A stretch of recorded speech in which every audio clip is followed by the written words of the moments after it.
बिस्मिल्लाहिर्रहमानिर्रहीम अस्सलाम वालेकुम दोस्तों, नई वीडियो के साथ आपकी खिदमत में हाज़िर हैं। और आज की वीडियो में हम बजट 2022 और 23 की कुछ सिफारशात जो हैं वो इस वीडियो के अंदर डिस्कस करेंगे। और इसमें सरकारी मुलाजमीन की तनख्वाह में इजाफे के ऊपर जो है वो हम तफसीली जो है वो बात करेंगे और आपके साथ जो है वो डिस्कस करेंगे कि कौन कौन से एलिमेंट इसके अंदर इंपॉर्टेंट हैं। तो डिटेल वीडियो की तरफ जाने से पहले जो viewer job test preparation competitive exam के ऊपर नए हैं उनसे रिक्वेस्ट है कि हमारे चैनल को सब्सक्राइब करने के साथ साथ बेल आइकन के ऊपर लाजमी प्रेस करें ताकि आपको आने वाली वीडियोस जो हैं उसकी अपडेट्स जो हैं वो मिलती रहें। तो हम डिटेल में इसके ऊपर बात करते हैं। बजट 2022-2023 में पाकिस्तान में सरकारी मुलाजमीन की तनख्वाहों में इजाफे के ऊपर जो है वो हम तफसीली जो है वो बात करने वाले हैं। तो आप हमारे साथ रहें, सब्सक्राइब करें, लाइक करें और शेयर करें। तो बजट 2022-2023 के अंदर जो है वो पाकिस्तान में सरकारी मुलाजमीन की तनख्वाहों में इजाफे पर जो है वो हम तफसीली से बात करेंगे। वफाकी हुकूमत की जानब से मालियाती बजट 2022-2023 के ऐलान की आर्जी तारीख का फाइनेंस डिवीजन जो है वो पहले ही ऐलान कर चुका है। 10 जून 2022 को जो है वो बजट जो है वो फेडरल बजट की बात करते हैं। फेडरल बजट जो है वो कौमी असम्बली में पेश होगा। ताहम अभी तक जो बात नोटिफिकेशन सामने आया है केपी गवर्नमेंट की तरफ से, फाइनेंस डिपार्टमेंट की तरफ से, कि 1 जून 2022 को जो है वो खैबर पख्तूनख्वा का बजट जो है वो प्रोविंशियल असम्बली के अंदर पेश किया जाएगा। तो ये बात काबिल ज़िक्र है कि अब अदर जो प्रोविंशियल असम्बलीज़ हैं उनके नोटिफिकेशन अभी तक सामने नहीं आए। तो एक्सपेक्टेड है कि 10 जून के बाद उनके जो है वो तारीख का ऐलान होगा। ताहम कौमी असम्बली में बजट पेश करने की हतमी तारीख जो है इंतज़ार जो है उसका ख़त्म हो चुका है, क्योंकि 10 जून जो है वो टेंटेटिव डेट जो है वो दे दी गई है और उसको फाइनेंस डिवीजन की तरफ से नोटिफाई भी कर दिया गया है। और उसके साथ जो है केपी के अंदर जो है वो 1 जून को बजट पेश किया जाएगा और उसकी डॉक्यूमेंटेशन और जो बजट कॉपीज़ हैं उसकी प्रिपरेशन के हवाले से जो है वो कह दिया गया है कि इतनी नंबर ऑफ़ कॉपीज़ जो है वो आपने प्रोविंशियल असम्बली के लिए बनानी है, इतनी कॉपीज़ जो हैं वो फ़लाँ डिपार्टमेंट के लिए बनानी है। तो वो जो है वो आपको नोटिफिकेशन जो है वो हम आपके साथ शेयर करेंगे। तो हर साल जो है वो सरकारी मुलाजमीन जो है वो बजट का इंतज़ार करते हैं, क्योंकि यही वो मौका होता है जब उनकी जो है सैलरीज़ के अंदर इंक्रीज़ होता है। हुकूमत से इनकी आवाज़ सुनने की तवक्का जो है वो करते रहते हैं, लेकिन मुलाजमीन को सिर्फ मामूली रिलीफ मिलता है, 5%, 10%, 15%। लेकिन मुलाजमीन को सिर्फ मामूली रिलीफ जो है वो आपको बता दिया है। मुलाजमीन को बहुत से मसाइल का सामना है और हुकूमत से इस आने वाले बजट 2022-2023 में इनके लिए क्या करने की उम्मीद है। सरकारी मुलाजमीन के चंद अहम मसाइल हैं जिस पर हुकूमत को गौर करना चाहिए और मुलाजमीन को रिलीफ देना चाहिए। आप मुलाजमीन और पेंशन के दर्जेल अहम मसाइल जो है वो हम आपके सामने रखेंगे और ये मिसाइल जो हैं वो जो जितने भी मिनिस्टर्स हैं उनके सामने जो है वो रखे गए थे ताकि इसके ऊपर काम किया जा सके। ये जो हैं कुछ मिसाइल्स हैं जो हम आपके साथ डिस्कस करेंगे। पे एंड पेंशन कमेटी के अंदर जो सिफारशात जो हैं वो लास्ट टाइम यूनियंस ने रखे थे, तो पे एंड पेंशन कमेटी ने जो है उसके ऊपर काम करना था। डिस्पैरिटी बिटवीन पे एंड अलाउंसेस जो डिफरेंट जो है डिपार्टमेंट्स के अंदर है, जिस तरह फॉर एग्जांपल अगर नैब डिपार्टमेंट की बात करें तो नैब का क्लर्क जो है वो तकरीबन 80,000 रुपये तनख्वाह ले रहा है, जबकि अदर डिपार्टमेंट का जो है वो 30 से 32,000 या 28,000 रुपये जो है वो तनख्वाह ले रहा है। Merging of ad hoc relief allowances, revise पे स्केल 2022, यानी इसके ऊपर जो है वो जो आपकी कमेटी थी पे एंड पेंशन कमेटी वो उसके ऊपर रिवाइज पे स्केल के ऊपर काम कर रही थी, लेकिन इसका अभी तक स्टेटस का नहीं पता कि क्या स्टेटस है, इस साल होंगे या नहीं होंगे। लेकिन इसको अनएक्सपेक्टेड करार दिया जा रहा है कि इस साल जो है वो रिवाइज होंगे। ग्रुप इंश्योरेंस की बात करते हैं, क्योंकि इसके ऊपर जो है वो कोर्ट्स के डिसीजन आ चुके हैं ग्रुप इंश्योरेंस के ऊपर कि जितने भी सरकारी मुलाजमीन हैं, चाहे वो इन सर्विस डेथ हो चुकी हो या ना हो चुकी हो, उनको ग्रुप इंश्योरेंस दी जाए।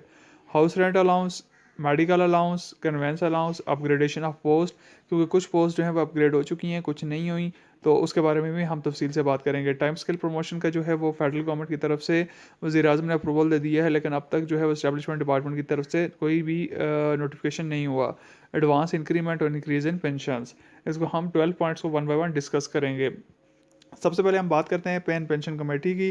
तनख्वाह और पेंशन कमेटी पहले ही वफाकी हुकूमत ने 2022 में मुलाजमीन और पेंशन की तनख्वाह और पेंशन के मसाइल को हल करने के लिए पे एंड पेंशन कमेटी को तश्कील दिया था, लेकिन हतमी रिपोर्ट जो है वो कमीशन कई सालों बाद भी किसी न किसी वजह से पेश नहीं कर सका। अब इस बात के इम्कानात हैं कमीशन बजट 2022-2023 से पहले भी पेश कर सकता है, लेकिन ये बहुत मुश्किल नज़र आ रहा है, क्योंकि बजट के अंदर सिर्फ 8 से 10 दिन, 10 से 12 दिन रह गए हैं। तो ये बहुत मुश्किल है कि पे एंड पेंशन कमेटी जो है वो अपनी रिपोर्ट पेश करे। ये अगले साल ही किसी न किसी दिन जो है वो पेश की जा सकती है। तो इससे जो है वो तवक्का लगाना जो है वो बेवकूफ़ी होगी, क्योंकि ये पे एंड पेंशन कमेटी की रिपोर्ट इस साल तो नहीं आने वाली। सेकंड पॉइंट जो हमारे पास डिस्पैरिटी बिटवीन पे एंड अलाउंसेस है। मुख्तलिफ महकमों के मुलाजमीन को मुख्तलिफ अलाउंस मिल रहे हैं, जिस तरह नैब को इन्वेस्टिगेशन अलाउंस और इस तरह के अलाउंस जो है वो दिए जा रहे हैं, जिनसे उनकी यूटिलिटी अलाउंस वगैरह हैं, जिनसे उनकी तनख्वाह जो है वो दूसरे महकमों के सेम ग्रेड के मुलाजमीन से डबल से ट्रिपल हो जाती है। हम इसको जो है वो ब्रीफली आपको बताएंगे भी। एक ही स्केल के मुलाजमीन की तनख्वाह एक ही मदद के सर्विस के 2 या 3 गुना से ज़्यादा है। इसकी वजह यह है कि दूसरे मुलाजमीन को बहुत से हुसूसी अलाउंस मिल रहे हैं, कुछ अजाफी अलाउंसेज दर्ज झेल हैं। सबसे पहले रिस्क अलाउंस कुछ डिपार्टमेंट को मिल रहा है, कुछ नहीं मिल रहा है। जुडिशल अलाउंस सिर्फ जो है कोर्ट्स के जो मुलाजमीन हैं उनको मिल रहा है। Disparity reduction allowance, utility allowance secretariat के लोगों को मिल रहे हैं और उसके अलावा दूसरों को मिल रहा है। Technical allowance, secretariat allowance, executive allowance, audit and accounts allowance, क्योंकि ये स्पेसिफिक अलाउंस है, क्योंकि ये ऑडिट के लोगों को मिल रहा है। टीचिंग अलाउंस सिर्फ टीचिंग वालों को मिल रहा है। और हार्ड एरिया अलाउंसेज ये हैं कि अनअट्रैक्टेड एरिया अलाउंसेज, जिस तरह आप BPS 1 से लेकर 16 तक जो है वो अगर आप हिली एरियाज़ के अंदर पोस्टेड है तो आपको 1000, और 16 एंड अबव जो है वो 2000 के करीब जो है ये हार्ड एरिया अलाउंस मिल रहा है। ये अलाउंसेस में जो तफावत में कमी का अलाउंस 2021 और 2022 वफाकी यानी डिस्पैरिटी अलाउंस जो है वो 2021 और 2022 जो है मुलाजमीन को दिया गया, जो 100% के बराबर या से ज़्यादा कोई खसूसी अलाउंस नहीं ले रहे थे। लेकिन ये अलाउंस दीगर सूबों के मुलाजमीन के मुकाबले में बज़ात खुद एक डिस्पैरिटी है। वफाकी हुकूमतों को यह अलाउंस मौजूदा बुनियादी तनख्वाह पर मिलता था, लेकिन सूबाई हुकूमतों को यह अलाउंस इब्तदाई यानी बुनियादी 2017 की जो बेसिक पे स्केल है उसके मुताबिक दे रहे हैं। कुछ सूबा में मुलाजमीन को ये अलाउंस भी नहीं मिल रहा है, क्योंकि सिंध और बलोचिस्तान को ये अलाउंस नहीं दिया जा रहा है। वफाकी हुकूमत ने वफाकी मुलाजमीन को 2022 का एक और डिस्पैरिटी कम करने का अलाउंस 15% DRA 2022 मौजूदा या जारी बुनियादी तनख्वाहों पर दिया गया। यह अलाउंस सिर्फ वफाकी और KPK के मुलाजमीन को मिलता है। पंजाब, सिंध और बलोचिस्तान के और इसके अलावा जो AJK और गिलगित बल्तिस्तान के मुलाजमीन जो हैं वो ताहाल इससे महरूम हैं। सिर्फ KP और फेडरल के अंदर ये दिया जा रहा है, क्योंकि उस टाइम जो है फेडरल और KP के अंदर एक ही उसकी जो है पार्टी की गवर्नमेंट थी, तो इसलिए जो है वो जो PTI है कि खैबर पख्तूनख्वा की गवर्नमेंट, उसने फेडरल को फॉलो किया। Merging of ad hoc relief allowances and revise पे स्केल 2022 2016 का 10% जो है वो फ्रीजन हो गया है। उसके बाद 2017 10% रनिंग बेसिक पे 18 भी 10% रनिंग बेसिक पे।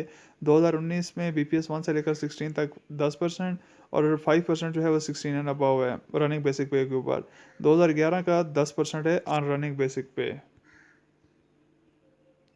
पाकिस्तान में नज़रसानी शुदा पे स्केल की तारीख से यह बात वाज़ेह है कि मुख्तलिफ हुकूमतों ने बुनियादी तनख्वाहों के स्केल्स पर नज़रसानी की, लेकिन पिछली 5 सालों के दौरान तनख्वाहों के स्केल्स में कोई नज़रसानी नहीं हुई।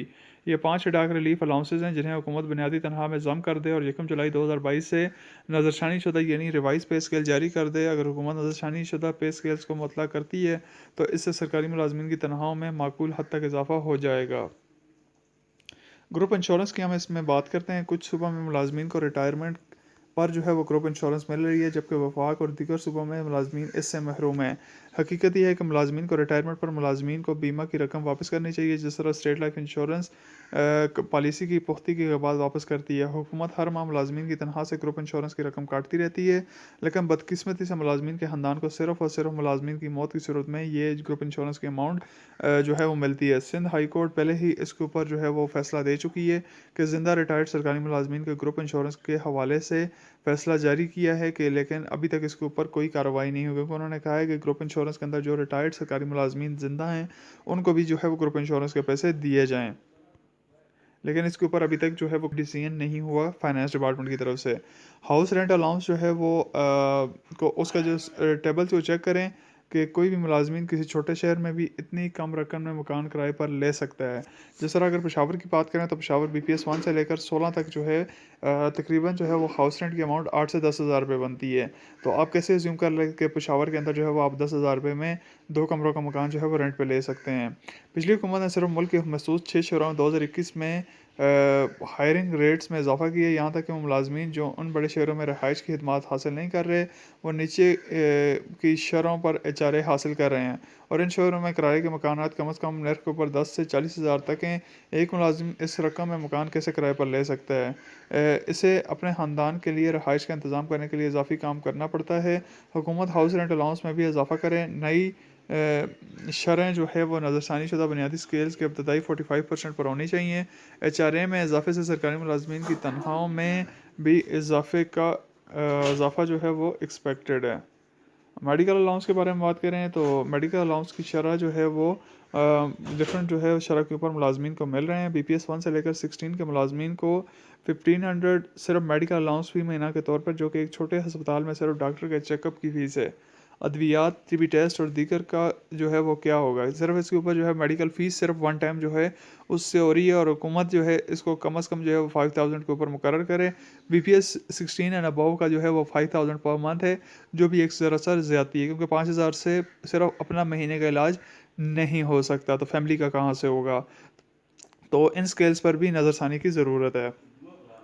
कन्वेंस अलाउंस, पिछले सालों के दौरान ईंधन की कीमतों में कई बार इजाफा जो है वो हो चुका है, लेकिन फिर भी कई सालों से कन्वेंस अलाउंस चार्जेस जो है वो पुराने निरहों पर हैं। जेल में कन्वेंस अलाउंस के निर हैं जो मुलाजमीन को मिल रहे हैं। BPS 1 से लेकर 16 के मुलाजमीन को कम अज़ कम जो है वो 5000, और इससे ज़्यादा से ज़्यादा कम से कम जो है वो 5000 और 10000 के दरमियान होनी चाहिए। सरकारी मुलाजमीन और कन्वेंस अलाउंस में इजाफा करके तनख्वाह में इजाफे की जो है इजाफा करके जो है वो सैलरी को जो है वो बेहतर बना सकते हैं। अपग्रेडेशन ऑफ पोस्ट, अपग्रेडेशन में मुख्तलिफ हुकूमतों ने मुख्तलिफ असामियों को अपग्रेड किया, लेकिन कुछ असामियों की एक जैसी ड्यूटी और यहाँ तक कि एक ही अहदे पर अपग्रेड नहीं किया गया। जिस तरह आप एग्जांपल ले लें कि ऑडिटर जो है वो पूरे पाकिस्तान के अंदर 16 में काम कर रहा है, लेकिन KP में देखें तो वो 14 के अंदर काम कर रहा है। तो इसके ऊपर जो है वो अभी काबिल ज़िक्र है कि इस पोस्ट को भी अपग्रेड किया जाए।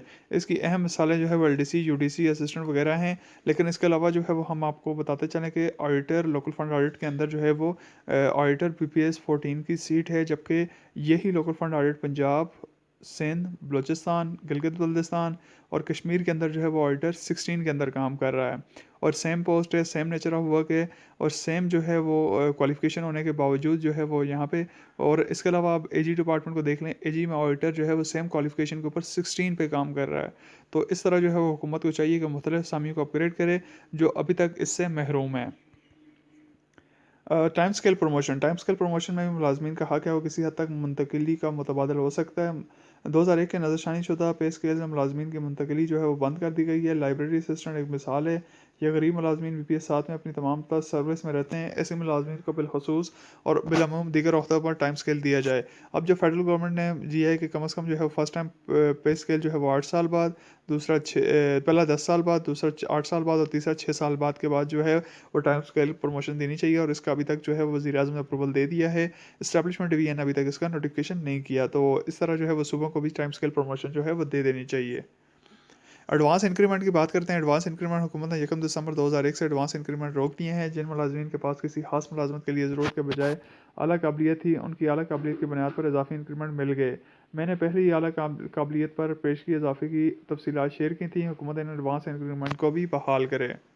इंक्रीज़ इन पेंशन की बात करते हैं। सरकारी मुलाजमीन और तनख्वाहों में इजाफा वक्त की ज़रूरत है, लेकिन पेंशन का भी हक है कि वो अपनी पेंशन में इजाफा करें। अगरचे महसूस हुकूमतों के मुलाजमीन को DRA 2021-2022 की शक्ल में कुछ ना कुछ रिलीफ मिला है, लेकिन सबसे ज़्यादा मुतासरीन जो है वो पेंशन हजरात हैं, जिन्हें हुकूमत की जानब से जब भी महसूस अलाउंसेस का ऐलान किया गया, रिलीफ नहीं मिला।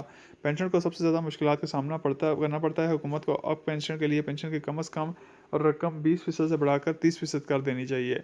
और अब जो है फेडरल गवर्नमेंट की तरफ से जो है वो 2022 के अंदर जो है वो अप्रैल 2022 में 10% इजाफा जो है वो किया था, जो काबिल तारीफ़ है। तो इस तरह जो है वो एक्सपेक्टेड है कि जून 2022 के बजट के अंदर भी कम अज़ कम 10% जो है वो इजाफा किया जाएगा। That's all about today video. We welcome soon inshallah more. Please subscribe our channel and click on bell icon for more updates. Please like, share, watch our videos and support us. Thank you.